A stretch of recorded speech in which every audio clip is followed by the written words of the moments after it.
Objectif Terre avec Géraldine Demory. Rebonjour Géraldine. Cette année, les Français ont des envies de vert pour les vacances.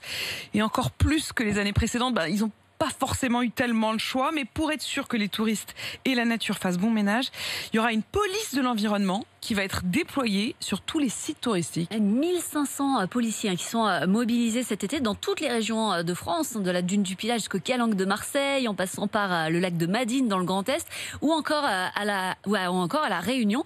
Alors leur rôle, avant tout, ça va être de faire de la prévention, expliquer pourquoi il faut protéger la faune et la flore, expliquer comment faire aussi. Par exemple, ils peuvent vous conseiller en mer d'utiliser des bouées plutôt qu'une ancre pour ne pas abîmer les fonds marins. Vous allez forcément les croiser dans leur uniforme gris, que ce soit à pied, à vélo, à cheval ou en bateau. Et c'est la première fois qu'un tel dispositif est mis en place. C'est l'Office français de la biodiversité, tout juste créé en début d'année, qui est à l'origine de ce projet. Et alors en plus de leur mission de prévention, ils peuvent aussi sanctionner. Ce sont avant tout des policiers.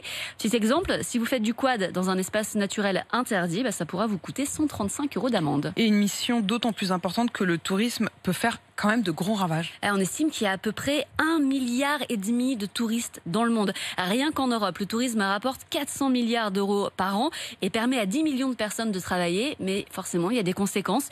Des sites naturels endommagés par des passages trop nombreux, une hausse de la pollution, hausse des déchets, une surconsommation de l'eau et de l'énergie.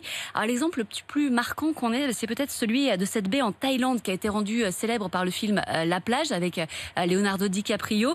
Cette plage tellement célèbre, que les touristes l'ont saccagée avec des coraux détruits, une érosion sévère de la plage. Résultat, cette baie aujourd'hui, elle est fermée, elle ne devrait pas rouvrir avant au moins 2021. Donc le but de cette police de l'environnement, c'est évidemment de ne pas en arriver à cette extrémité, mais que chacun se responsabilise et surtout puisse avoir les bonnes infos pour prendre soin de son environnement, même pendant les vacances.